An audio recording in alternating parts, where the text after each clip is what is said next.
कहते हैं जिस घर में सुबह शाम दिया बत्ती नहीं दिखाया जाता, वहां भूतों प्रेतों का यानी नेगेटिविटी का वास हो जाता है, नकारात्मकता का वास हो जाता है। नकारात्मकता वहां और घनीभूत हो जाती है।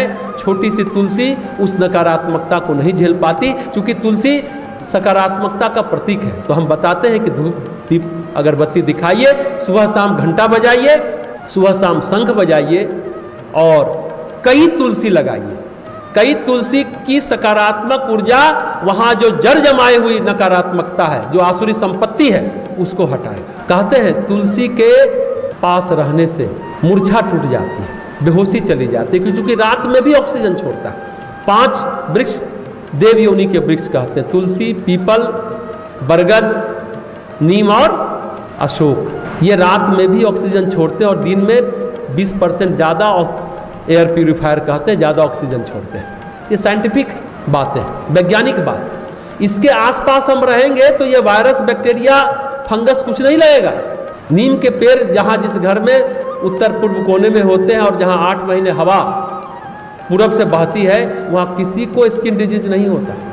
ये सब प्रयोग सम्मत बातें हैं, ये सब रिसर्च हो चुका है। खून अपने आप साफ होता है, क्योंकि आप उस वातावरण में रहते हैं, ज़्यादा प्राणवायु ले रहे हैं, ज़्यादा ऑक्सीजन इनहेल कर रहे हैं, ऐसे ही आप स्वस्थ रहेंगे। रोग प्रतिरोधक क्षमता आपकी बढ़ती चली जाएगी। और वहाँ बैठ के प्राणायाम किया जाए, वहाँ बैठ के राम कथा सुनी जाए, वहाँ बैठ के स्वाध्याय किया जाए, वहाँ बैठ के सत्संग किया जाए, वहाँ बैठ के प्रार्थना की जाए, वहाँ बैठ के यज्ञ हवन किया जाए, तब तो सोने में सुहागा हो जाएगा। वहाँ कोई व्यक्ति बीमार नहीं पड़ सकता।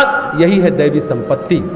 लेकिन हम लोग आधुनिक जीवन शैली बहुत ही बुरी होती चली जाए। जैसा आज हम लोग सुन रहे थे, मेरा भतीजा हरीश बता रहा कि दुनिया में G20 के जितने देश हैं जो सुविधा भोगी हैं, जो रिमोट से सारा काम करते हैं, देह हिलाते रुलाते नहीं हैं, 88% कोरोना वायरस जो है ना, उन्हीं लोगों को काल कल्पित की, उन्हीं लोगों को खा गया। रोग प्रतिरोधक क्षमता नहीं है ना, जीवनी शक्ति नहीं है, इम्यून सिस्टम बहुत कमजोर है, तुरंत पटका गए। आज हमने सुना कि ब्रिटेन के प्रधानमंत्री को भी कोरोना वायरस हो गया। जीवनी शक्ति की कमी, प्राण ऊर्जा की कमी। परिचर्चा में फिर से स्वास्थ्य के सारे नियमों को लिखना पड़ेगा।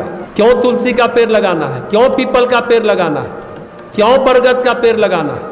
आज ऑक्सीजन सिलेंडर देते हैं, पहले क्या करते थे, कोई मूर्छित होता था, बेहोश होता था, बरगद के पेड़ के नीचे रख देते थे, ऑक्सीजन इतना ज्यादा होता था कि व्यक्ति उठ जाता था। अज्ञानवश कहते थे कि प्रेत बाधा था, दूर हो गया तुलसी से और बरगद से, पीपल से। नहीं, सच्चाई ये है कि उसके बॉडी में ऑक्सीजन लेवल घट गया, ऑक्सीजन लेवल बढ़ जाता है उस पेड़ के नीचे जाने से। इसलिए जब चौपाल लगता था तो पीपल या बरगद के पेड़ के नीचे। क्यों? कुछ लोग कहते हैं कि मेरा दिमाग कमजोर है, हम याद करते हैं भूल जाते हैं।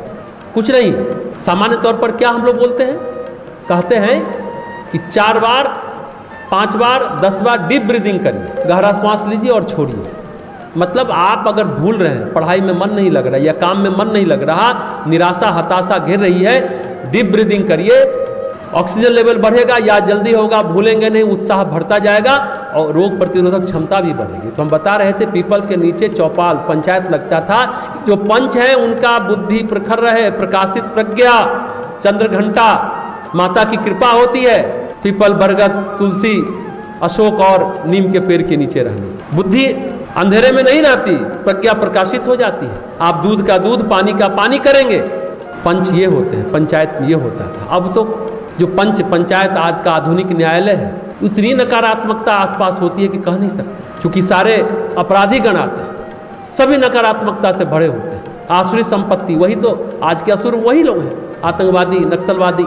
वहां पर तो तुलसी होना ही चाहिए न्यायाधीश के सामने, ताकि वो ऑक्सीजन लेवल अपने माइंड का, अपने बॉडी का बढ़ा सके और तटस्थ होकर के निर्णय ले सके। खैर, ये कहने की बातें हैं। 88% लोगों को कोरोना वायरस घेरा जो सुविधा भोगी जीवन जीते रहे। फिर से स्वास्थ्य विधि जो लिखी जाएगी कि हम कैसे स्वस्थ रहें, आहार विहार निहार हमारा कैसा होना चाहिए, ऋतभुक हितभुक मितभुक कैसा, जो प्राचीन काल के ऋषियों ने दिया, जो प्राकृतिक जीवन शैली दी, लगता है हमें फिर से उसे अपनाना होगा। ये कृत्रिम जीवन शैली इसी तरह बेमौत मरते चले जाएंगे। हम लोग सुबह ही बात कर रहे थे, अभी तक आदिवासी इलाके से हम लोगों ने कोई कोरोना वायरस संक्रमण नहीं सुना, क्योंकि उनकी जीवन शैली प्राकृतिक है, प्रकृति के अनुसार जीते हैं, उनकी अपनी संस्कृति है, अपनी दवा है, अपना रहन सहन है। दूर से तो लगता है कि बहुत पिछड़े हुए लगते हैं, लेकिन लगता है कि वही ज्यादा प्रगतिशील है, समसामयिक है। आज के हिसाब से ये प्रदूषित वातावरण में वही जी सकते हैं। विचार करने की बात है, बहुत गहन विचार करने की बात है।